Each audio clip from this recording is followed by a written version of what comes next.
sometimes not knowing how the game is supposed to work is actually a big advantage. You may think that, like you said, to create some show needs 6 months preparation, hundreds of people, all of that.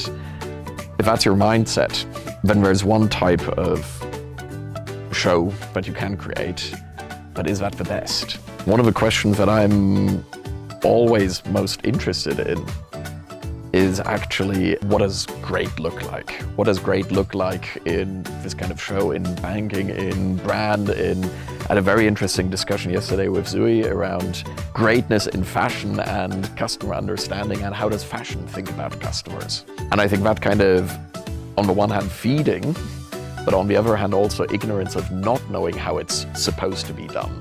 Because having a lot of resources sometimes is actually a weakness, not a strength. Do you remember the movie 300? It's about 300 people, right? Soldiers who fight a heroic battle. The story is 2,500 years ago, or I don't know the details, but what does everybody talk about?